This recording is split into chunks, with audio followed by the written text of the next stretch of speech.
시청자 여러분 안녕하십니까? JTB 아침 뉴스입니다.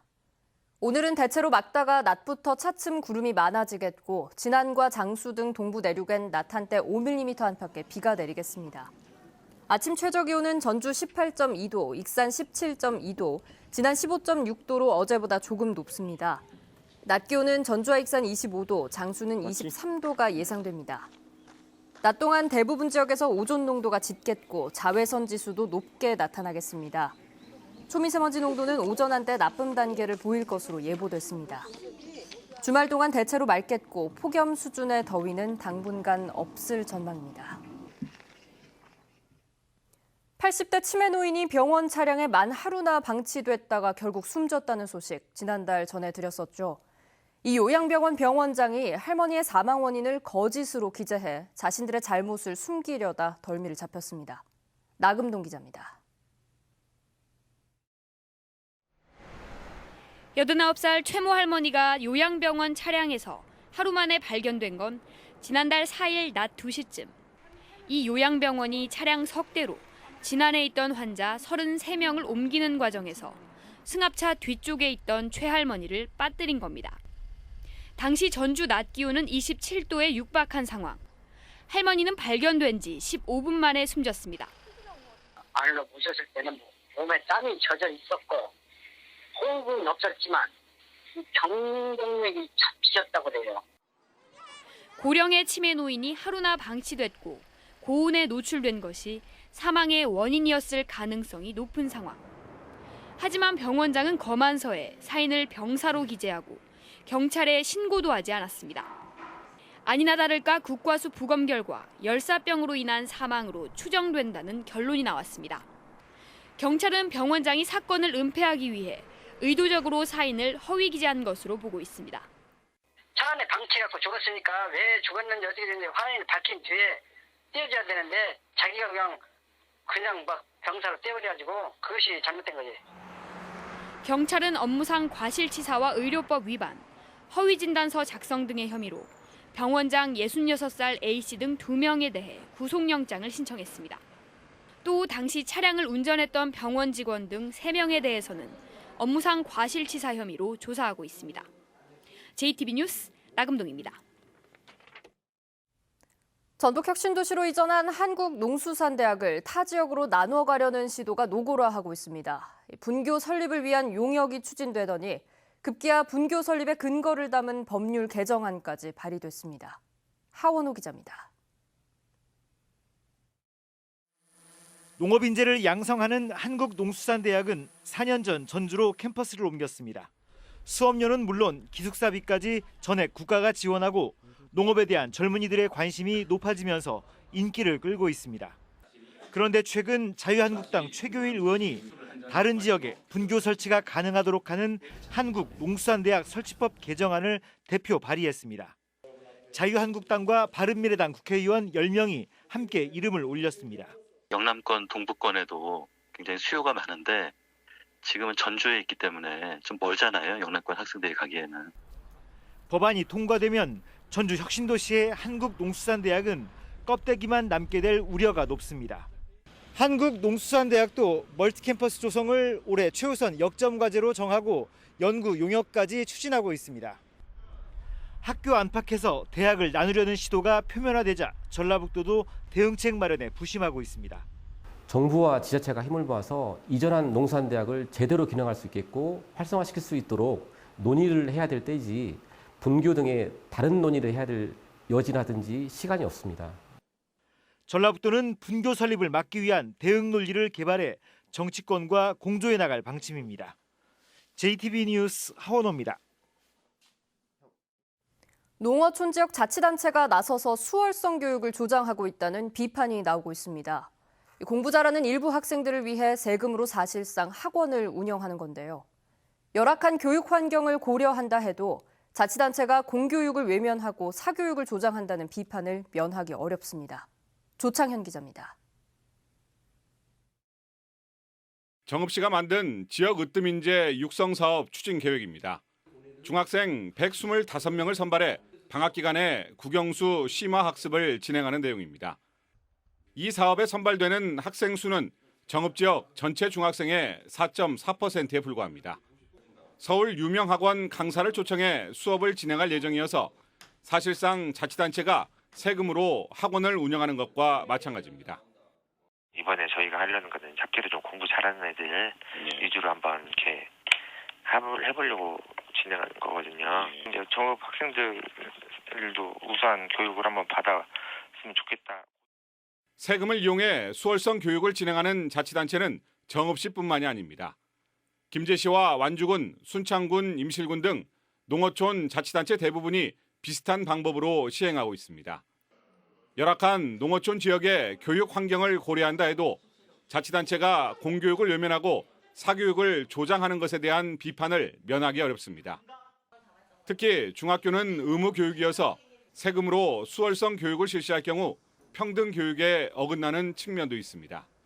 선발된 인원에 대한 특권 교육이 아니고 그 예산을 교육의 전문성을 가지고 있는 지원청과 학교에 예산을 배분을 함으로써 그 예산이 학교 학생들에게 지원이 될 수 있는 방향으로 가는 것이 맞다고 생각됩니다.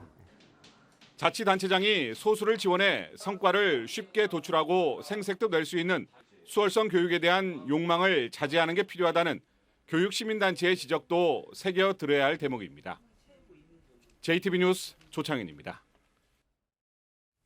고군산군도 케이블카 설치 사업이 이르면 내후년에 착공될 전망인데요. 환경 훼손을 줄이면서 경제성도 잡는 게 과제입니다. 권대성 기자입니다. 고군산군도 케이블카는 군산 신시도가 출발점입니다. 제시된 노선안은 4가지로 짧게는 2.7km에서 길게는 5.1km입니다. 사업비는 350억 원에서 850억 원으로 추산됐습니다. 2개 노선안은 생태 자연도 1등급 지역을 포함하고 있습니다. 원활하게 사업이 추진되려면 모든 케이블카 사업에서 그렇듯이 환경 훼손 논란을 줄이는 일이 최우선 과제입니다. 케이블카 공동사업자인 새만금 개발공사와 군산시는 이런 점을 고려해 내년 상반기까지 용역을 진행한 뒤 환경 훼손을 최소화하는 최적의 노선을 찾을 예정입니다. 다른 지역과의 경쟁이 불가피한 가운데 경제성을 높이는 방안도 고민해야 합니다. 20개가 넘는 전국 케이블카 가운데 흑자가 나는 곳은 전남 여수와 경남 통영 등 서너 곳에 불과합니다. 고군산군도의 자연 경관을 우선하면서 모자란 연계 관광 기반을 채우고 넓히는 일이 반드시 뒤따라야 한다는 지적입니다. 케이블카라는 자체를 하나의 매개로 해서 주변에 연계 관광을 할 수 있는 시설들을 고군산군도뿐만 아니라 새만금에 순차적으로 갖춰나갈 필요가 있다는 점이고요. 이르면 내후년 착공해 2023년 완공 예정인 고군산군도 케이블카. 환경 보호와 경제성을 다 잡으면서 관광객을 불러 모으는 효자 노릇을 할지 주목됩니다. JTB 뉴스 권대성입니다. 전주시가 조만간 종합경기장 부지 개발을 위한 용역을 발주합니다. 찬반 갈등이 첨예하게 맞선 가운데 개발의 운명을 좌우할 3가지 쟁점을 살펴봤습니다. 김철 기자입니다. 전주시의 종합경기장 개발 계획입니다. 이달 안에 부지재생 용역을 시작해 10월 전주시 의회 동의를 구한 뒤 12월 롯데쇼핑과 신규 협약을 체결하고 내년 1월에 행정 절차에 들어갑니다. 그래서 늦으면 내년 1월 달까지는 아마 좀 정리가 될 것 같고요. 내년도 7월 달에는 공사를 착수할 수 있도록 지금 계획은 잡고 있습니다. 그러나 개발에 반대하는 목소리가 커 사업의 변수로 3가지 쟁점이 떠올랐습니다. 먼저 정의당은 예산 낭비가 우려된다며 감사원에 공익감사를 청구할 예정입니다. 결과적으로 롯데는 특혜를 받는 것이고 전주 시민들은 상대적으로 시민의 땅을 잃는 이런 결과가 나오기 때문에 공익감사 청구를 하고자 합니다. 두 번째 변수는 전주시 의회가 개발을 동의해 줄까인데 전주시의원의 82%가 민주당 소속이라 개발 쪽으로 기울 가능성이 큽니다. 세 번째는 시민단체가 전주시를 고발하면 법원이 전주시와 롯데의 신규 협약을 지방계약법과 외국인 투자 촉진법 가운데 어느 쪽으로 해석하느냐입니다. 만약 법원이 시민단체의 희망대로 지방계약법을 적용하면 전주시와 롯데의 수의계약이 불가능해 종합경기장 개발이 무산되지만 전주시가 원하는 외국인 투자 촉진법으로 해석하면 수의 계약이 가능해 개발 절차를 밟게 됩니다. 이번 주 현장 스토리판 종합경기장 개발을 둘러싼 갈등편은 그동안 종합경기장이 걸어온 길을 살펴보고 롯데쇼핑의 종합경기장 개발을 통해 펼쳐질 찬반 양측의 다양한 의견을 들어봅니다. JTB 뉴스 김철우입니다. 8개 국가 선수들이 참가하는 국제검도대회가 남원에서 열립니다. 원광대병원이 집단 암 환자가 발생한 장전마을 주민들에게 의료 서비스를 지원합니다. 김진형 기자입니다. 남원 오픈 국제검도대회가 오는 16일까지 춘향골 체육관에서 열립니다. 남원 오픈 국제검도대회는 중국과 이집트 등 8개 국가에서 2,300여 명의 선수들이 참가해 실력을 겨루게 됩니다. 훌륭한 선수들이 이번에 참가하고 전국에 있는 우리 고수들이 출전하셔서 아마 박진감 넘치는 이런 경기가 될 겁니다. 익산시와 원광대 병원이 집단 암이 발병한 장전마을 주민들에게 의료 서비스를 지원하기 위한 협약을 체결했습니다. 원광대학 병원은 주민 160명에게 3차례 암 검진과 5년 동안 피부질환 의료 서비스를 지원하기로 했습니다. 장수군 애향교육진흥재단이 중고등학생을 대상으로 학예 장수 꿈의 학당 참여 학생을 모집합니다. 장수 꿈의 학당은 학교장의 추천과 신청으로 모집한 100여 명을 대상으로 오는 8월 5일부터 주말인재 특강과 찾아가는 심화 학습 등 학업 성취 프로그램을 운영합니다. 사라져가는 토종벼 복원에 앞장서고 있는 고창군 토종씨앗연구회가 고창군 성내면에서 토종벽씨 모내기 행사를 가졌습니다. 고창군 토종씨앗연구회는 흰배와 녹두도 등 명맥만 유지하고 있는 토종벽씨 내종을 수집해 전통 방식인 손모내기로 심었습니다. JTB 뉴스 김진영입니다. 익산 함라면 장전마을 주민의 암 집단 발병이 인근 비료 공장과 관련이 있어 보인다는 환경부의 잠정 용역 결과가 나왔습니다. 익산시는 환경부의 용역을 의뢰받은 환경안전건강연구소가 최근 이런 결론을 내리고 장전마을 주민건강 실태조사 용역 자문회의에 보고했다고 설명했습니다. 그러나 비료 공장에 어떤 물질이 암을 유발했는지 등에 대해서는 이견이 있어 논의가 더 필요한 상황이라고 밝혔습니다. 환경부는 전문가 의견 등을 종합해 오는 20일 주민설명회를 열고 장전마을 주민건강 실태조사 최종 용역 결과를 밝힐 예정입니다.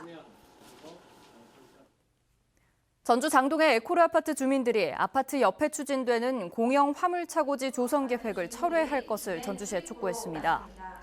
이들은 아파트와 진출입로를 같이 사용하는 공영 화물차고지가 건설되면 주민들의 안전이 위협받게 된다며 전주시가 화물차고지 조성 계획을 철회해야 한다고 주장했습니다. 오는 일요일 새벽 1시에 펼쳐지는 대한민국과 우크라이나의 피파 20세 이하 월드컵 결승전을 응원하는 거리 응원전이 열립니다. 전주시는 토요일 밤 11시부터 국립무형유산원에서 무형문화재 전승자들의 공연이 열리고 이어 일요일 새벽 1시부터 대형 전광판을 통해 월드컵 결승전이 생중계돼 축구 팬들이 거리 응원전을 즐길 수 있다고 밝혔습니다.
JTB 아침 뉴스를 마칩니다. 함께해 주신 여러분 고맙습니다.